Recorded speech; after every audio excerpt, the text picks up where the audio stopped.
الرحمن الرحيم. اللهم صل وسلم وبارك على نبينا محمد وعلى آله وصحبه وسلم. طبعا اليوم حبيت أسوي الفطاير بعجينة ال10 دقائق. طبعا ما تاخذ وقت وبنفس الوقت طيبة. هنا حضرت اللحم، بلشت هنا بالحشوة.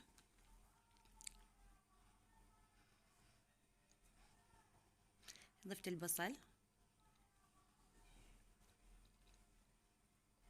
بين ما احضر الحشوة طبعا انا راح ابلش بالعجينة حتى اكمل بسرعة وما اخذ وقت هواية. بلشنا نحمس باللحم.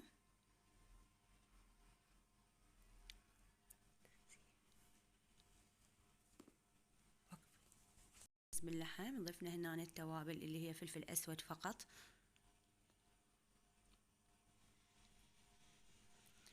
بنات أنا ما أضيف أي توابل ويا اللحم المثروم نهائيا، يعني بالحشوات ما أضيف غير بس الفلفل الأسود حتى ما تضيع طعم اللحم.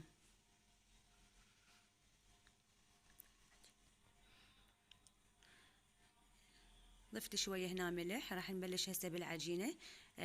خاشوقتين أكل خمرة وشوية ملح، وراح نضيف هنا شوية شكر، راح نضيف لها قلاصين طحين.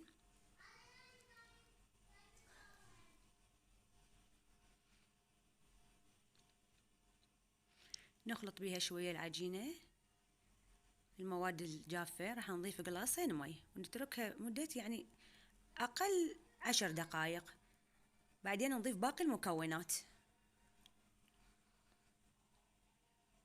بلشنا نخلط بالعجينة هنا.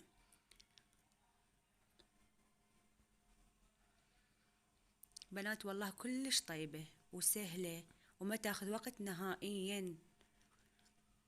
طبعا انا بالبيت طلبوها من عندي والحمد لله كانت كل شيء يعني مواد متوفرة عندي، فقمت وسويت لهم اياه. هنا غطينا العجينة 10 دقائق او اقل، يعني بس تطلع فقاعات من عندها راح ابلش اكمل الباقي. هنا راح نضيف زيت على اللحم بين ما نزل المي مالته شوية ونشف.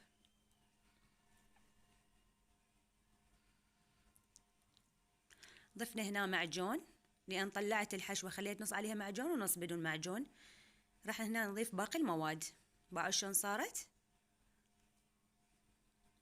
هنا خاشوقتين اكل حليب، اي نوعية حليب عندكم، يعني لا تتقيدون بنوعية محددة. نص قلاص زيت. راح نخلط شوية بين ما تتجانس كل المواد. بعدين نضيف 3 أكواب طحين.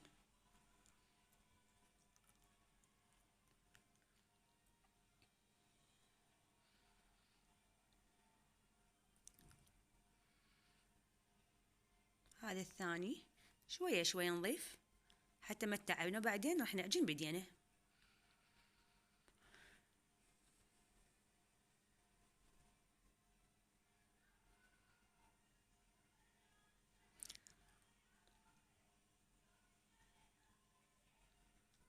نخلط شوية شوية. بعدين راح نترك الخاشوقة نبلش بالإيد نعجن.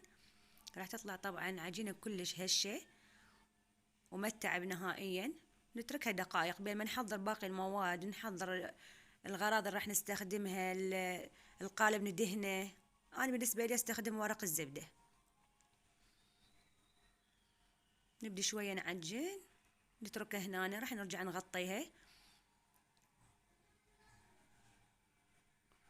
هسه نبلش نحضر. هنا راح استخدم الحشوة نوعية خليت عليها معجون وقسم اللي بدون معجون وجبن وزيتون شراح عندي، وعندي هنا صلصة باقي، عندي صلصة مال بيتزا وبياض ادهن بيه الوجه. راح هنا نشكلها كرات حتى بسرعة نشتغل، حتى هم تختمر بنفس الوقت أكثر.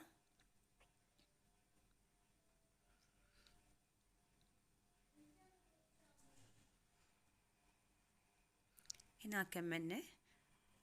ما كفى الماعون تركته هنا على صفحة بعدين نستخدمهم.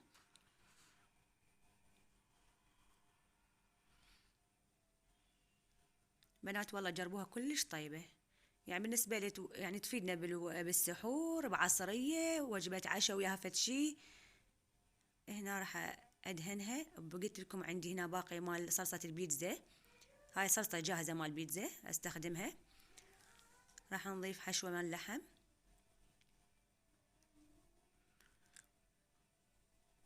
نوزعها على العجينة.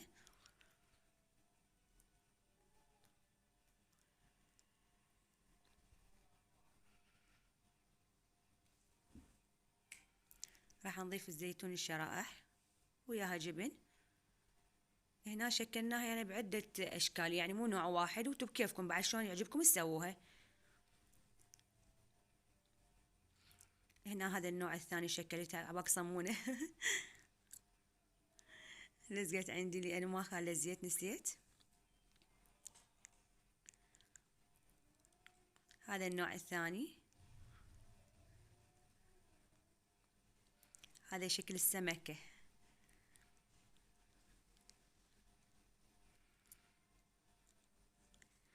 بنات لا تنسون تضغطون على زر الإشعار حتى يصلكم أي شيء أنزله جديد إن شاء الله، وتعطون لايك وتتركوا لي دعوة حلوة بالتعليقات، وأكون ممنونة منكم أني.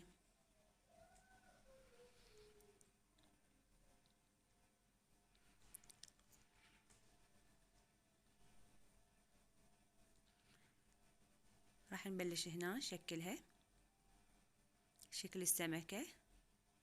انتو بعد بكيفكم شلون ما يعجبكم سووها. هاي بالنسبة لي أنا أطفالي يعني يطلبون هيجي شغلات، فنحب نبدع.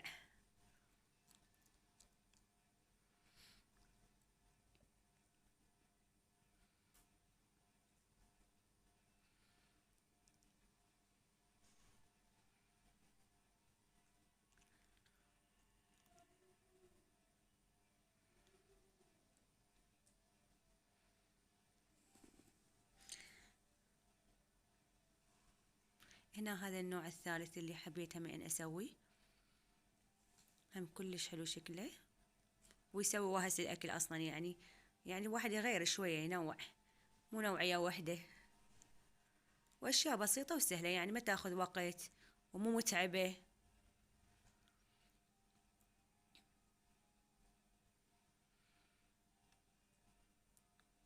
بنات جربوها وانطوني رأيكم بالتعليقات. هنا راح ندهن الوجه ببيض، تقدرون تضيفون شوية حليب ويا البيض لأن أنا نسيت، يعني شوية كنت مستعجلة وطلبوها ويعني بوقت متأخر الساعة بالوحدة بالليل، قالوا ما مريت فطاير، والحمد لله إنه كل شيء كان متوفر عندي بالبيت، يعني ما حرت، وبنفس الوقت ما أخذت وقت من عندي يعني وطيبة.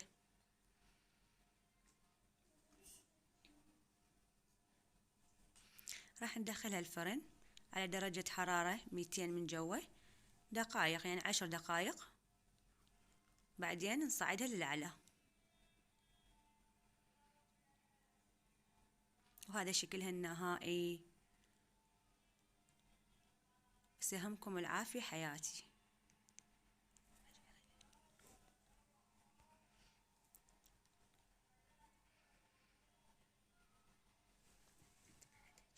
واتمنى تعجبكم ان شاء الله، بس بنات جربوها الله عليكم، جربوها وانطوني رايكم بالتعليقات.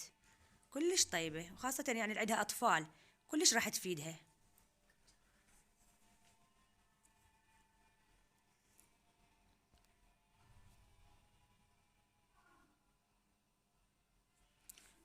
سهمكم العافيه حياتي.